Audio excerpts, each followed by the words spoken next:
بسم اللہ الرحمن الرحیم۔ السلام علیکم ورحمۃ اللہ وبرکاتہ۔ محترم سامعین، آج کا ہمارا سبق ہے چھوٹا نون کے بارے میں، جسے ہم نون قطنی کہتے ہیں۔ بہت سارے دوستوں نے ہم سے یہ گزارش کی کہ آپ ہمیں نون قطنی کے بارے میں بتا دیں، اس کو پڑھنے کا طریقہ کیا ہے اور اس کا قاعدہ کیا ہے، اور اس کے نیچے زیر کیوں آتی ہے، آپ ہمیں سمجھا دیں۔ تو آج کے کلاس میں ہم نون قطنی یعنی چھوٹے نون کے بارے میں پڑھنے والے ہیں کہ اس کا قاعدہ کیا ہے۔ بالکل آسانی کے ساتھ سمجھانے کی کوشش کروں گا۔ بلا وقت ضائع کیے ہوئے سبق کی طرف چلتے ہیں۔ تو آج کا سبق ہے ہمارا نون قطنی یعنی نون قطنی کے بارے میں۔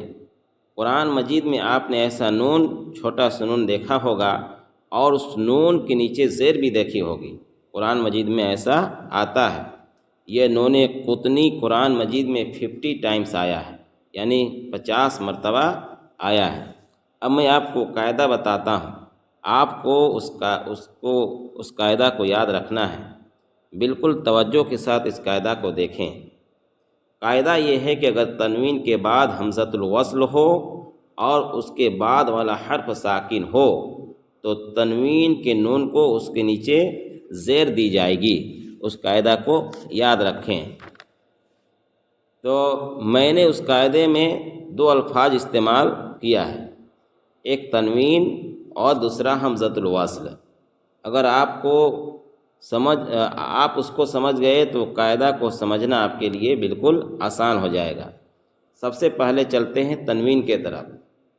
تو آپ سبھی کو معلوم ہوگا کہ تنوین 2 زبر 2 زیر اور 2 پیش کو کہتے ہیں۔ اب ہم چلتے ہیں ہمزۃ الوصل کی طرف، اور یہی اصل ہے۔ تو میں ہمزۃ الوصل کو سمجھانے کی کوشش کرتا ہوں۔ ہم ایک حرف لکھتے ہیں، فار ایگزامپل القمر القاریۃ۔ اس کو ہم کیسے پڑھ رہے ہیں؟ القمر القاریۃ۔ تو اس میں سے ہم نے حمزہ کو بھی پڑھا، لام کو بھی پڑھا، قاف کو بھی پڑھا، میم کو بھی پڑھا اور را کو بھی پڑھا۔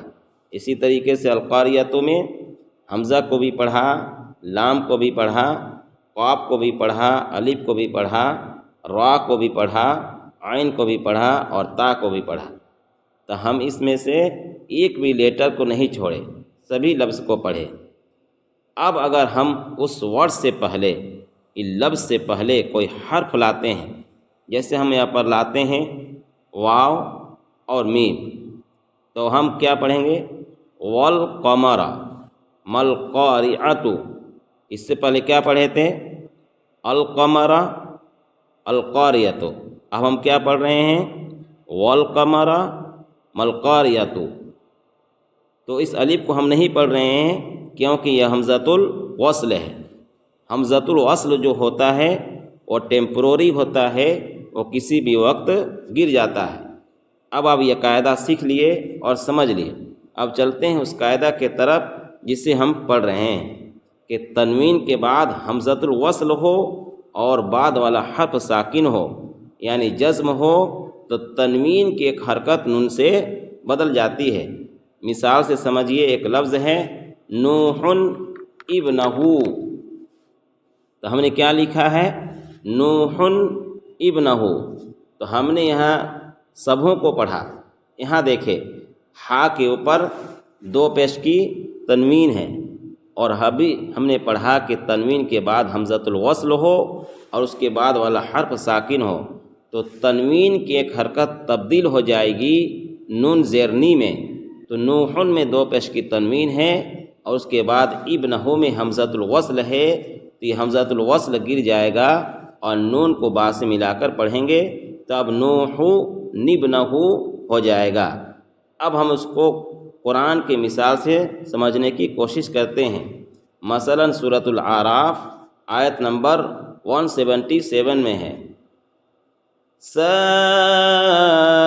مثلا القوم الذین کذبوا۔ یہاں پر دیکھیں مثلا القوم، تو مثلا اصل میں مثلا تھا۔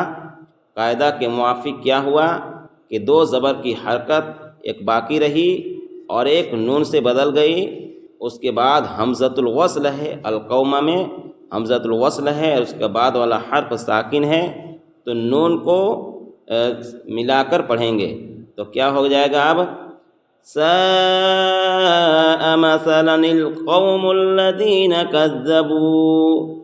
اسی طرح سورۃ الاعراف آیت نمبر 77 میں ہے، حتی اذا اتیا اہل قریۃ استطعما۔ تو یہاں پر بھی اس قاعدہ کو یاد رکھیں کہ قریۃ استطعما اصل میں کیا تھا؟ قریۃ استطعما۔ تو قاعدہ کے موافق کیا ہوا کہ تا کے نیچے دو زیر کی تنوین تھی، تو دو زیر کی تنوین ایک حرکت باقی رہی اور ایک حرکت نون سے بدل گئی۔ اس کے بعد استطعما میں حمزۃ الوصل ہے اور اس کے بعد والا حرف یعنی سین ساکن ہے، تو نون کو سین سے ملا کر پڑھیں گے۔ اسی طریقے سورۃ الحج میں آیت نمبر 11 میں ایک ہی آیت میں دونوں جگہوں پر ہے، فَإِنْ أَصَابَهُ خَيْرٌ اطْمَأَنَّ بِهِ۔ تو خیر نطمئن، خیر اصل میں کیا تھا؟ خیرن، اور اطمئن تو دو پیش کی تنوین تھی، تو قاعدہ کے موافق دو پیش کی ایک حرکت باقی رہی اور ایک حرکت نون سے بدل گئی، اور اس کے بعد اطمئن میں حمزۃ الوصل ہے، یہ گر گیا، اور تا ساکن ہے تو تا ساکن کو چھوٹے سے نون قطنی سے ملا کر پڑھیں گے، تب کیا ہو جائے گا؟ خیر اطمئن بہ۔ اسی طریقے سے وَإِنْ أَصَابَتْهُ فِتْنَةٌ انقلب عَلَى وَجْهِهِ۔ تو فتنۃ اصل میں کیا تھا؟ فتنۃ۔ تو قاعدہ کے موافق کیا ہوا کہ دو پیش کی حرکت ایک باقی رہی اور ایک نون قطنی سے بدل گئی، اور انقلب میں حمزۃ الوصل ہے اور اس کے بعد والا حرف کیا ہے؟ ساکن ہے، تو نون کو نون سے ملا کر پڑھیں گے۔ اب اس قاعدہ کو یاد کر کے قرآن کے بہت سارے ایسے مقامات پر ملا کر پڑھ سکتے ہیں جہاں پر چھوٹا سا نون لکھا ہوتا ہے۔